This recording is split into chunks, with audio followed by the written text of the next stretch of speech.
എന്നിട്ട് എന്തോന്ന് കുണ്ണത്തരമൊക്കെ ആടാ കാണിച്ചു വെച്ചേക്കുന്നേ. എന്നിട്ട് ആവിഷ്കാര സ്വാതന്ത്ര്യം എന്ന് പേരും. ഇത് ആവിഷ്കാരമല്ല, ഇത് അപരാധമാണ്. മരിച്ചുപോയ സഖാക്കളായിട്ടുള്ള കോടിയേരി സഖാവിന്റെയും വിപ്ലവ സൂര്യൻ ചെഗുവാരയുടെ ഒക്കെ ഫോട്ടോയും വെച്ച് അതിന്റെ മുമ്പിൽ കാണിക്കാൻ പറ്റിയ തന്തലാടിത്തരം തന്നെ. ഇത് പണ്ടെങ്ങും നടന്ന എന്തോ കഥയെ ആസ്പദമാക്കിയുള്ള നാടകമാണെന്ന് പറഞ്ഞ. എന്ത് മൈരായാലും തടാ മൈരികളെ തുണി എടുത്തോണ്ട് കാണിച്ചോടാ നിനക്കൊക്കെ.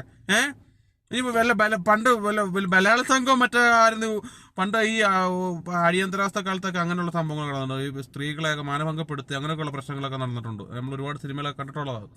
അതെങ്ങാണോ ഈ മയിലുകൾ ആക്കിയിരുന്നെങ്കിൽ ഇവന്മാരെല്ലാം കൂടെ ബലാത്സംഗം അതും അല്ലാതെ നീക്ക് ദൈവങ്ങളെ കാണിക്കോടെ നീക്ക് ആവിഷ്കാരം പറഞ്ഞിട്ട് എന്ത് നല്ല കാണിക്കാൻ പോടാ മയിലുകളെ. ഒരു നല്ലൊരു പാർട്ടിയുടെ അത്തപ്പത്തിന് ഒരു എങ്ങനെ ഉണ്ടായിരുന്നൊരു പാർട്ടിയെ എങ്ങനെയൊക്കെ അധപ്പതിക്കാമോ അങ്ങനെയല്ല അധപ്പതിച്ച് അവസാനം ഞാൻ മയില് വല്ലതും പറഞ്ഞുണ്ടല്ലോ കൂടിപ്പോവും. നിന്റെയൊക്കെ നിലവാരം അത്രയേ ഉള്ളൂ. ആ നിലവാരത്തിൽ സരസ്വതി ദേവീനെ നഗ്നതയാക്കി വരച്ചു വെച്ച മയിലുകളെ എന്നൊക്കെ അല്ലേ നീയൊക്കെ. അപ്പൊ നീയൊക്കെ ഇതല്ല ഇതിന്റെ അപ്പുറത്തത് കാണിച്ചില്ലെങ്കിലേ അത്ഭുതമുള്ളൂ. നിന്റെ ആവിഷ്കാര സ്വാതന്ത്ര്യം അണ്ടി.